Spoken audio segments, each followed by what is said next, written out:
My name is Maurice Frazer. I was 20 at the time of the Stardust. This is Eric Frazer, my brother. He was 5 at the time of the Stardust. Thelma was, as I say, an amazing person. She was, very sporty, probably a tomboy, but that's what happens once you grow up amongst a whole load of gang of boys, into her football, into her running, despite her slight build. Shelbourne Football Club is a club very special to the family. Absolutely. Our grandfather followed them way back in the 40s. My dad, of course. Our dad loved Shells, and of course that affected all of us. We all became Shells fanatics. I can remember the time in Harold's Cross where Shells had literally no money at all, and there's a whip around up in Harold's Cross, up in the director's box, to try and get the jerseys washed.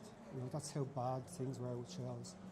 And Eric, it's been a long fight for justice. Yeah. The unlawful killing ruling came out in April this month. How important have Shelbourne Football Club been in the support over the last 4 decades? Shelbourne have been integral to not just the Stardust, but to us as a family. Like, the support that we've had from everybody, from Andrew Doyle, from every single fan that was here. Riverside last week when we were playing against Shamrock Rovers, the Riverside fans, the BB lads put up a banner saying truth finally to the Stardust. I didn't know it was going to happen. I was over there bawling my eyes out, and then to hear that even the Shamrock, even the Shamrock Rover supporters behind the goal were clapping. Like last year, the semi-final was a Bows semi-final a couple of years back. We walked out on the pitch with the truth banner, and every single person in the stadium, including the Bows supporters behind the goal, were supporting Shells, supporting the Stardust. Sorry, and it's not just Shells; it's the entire community of the League of Ireland. Every single person that we speak to about the Stardust are behind us. We were standing over there at the end of the boring 0-0 draw last week, point well earned, sorry, and the amount of supporters coming up to us, offering us condolences, was unreal. Like, fans I never knew anything about it. They were coming up to us at the end. There's just a strong community feel in Shells and in the league, where everybody knows this is just a game. These kind of scenarios, inquests, deaths of people, they're much more important, and you just stay together as a family. And Shells have been brilliant. Andrew Doyle has allowed us to do loads of different things. There was announcements before matches, there was Twitter feeds put out and everything about the Stardust 48, and even about Thelma as well. It's wider than that when you think that last Monday was a Shamrock Rovers.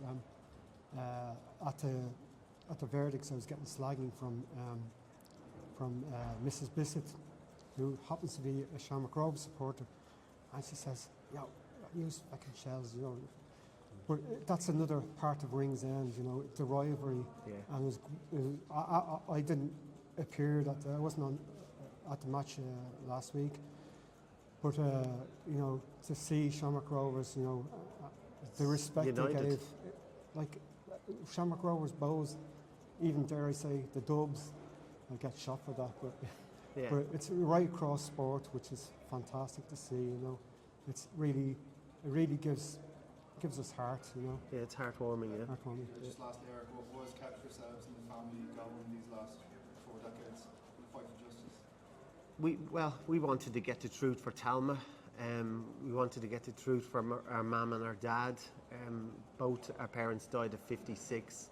Dad died 7 years after Thelma died in the fire, and then Mum died 4 years after that. And they never saw justice. Our dad aged instantly overnight in 1981. To get to justice for Thelma and all the other 47 victims that died has just been at the forefront of everybody who's fought for the Stardust. Anybody would do it for their own family, and it just so happens that there's other families involved in this, Yeah. and we've all stuck together to fight for the one cause, and that's what's helped it. Eric,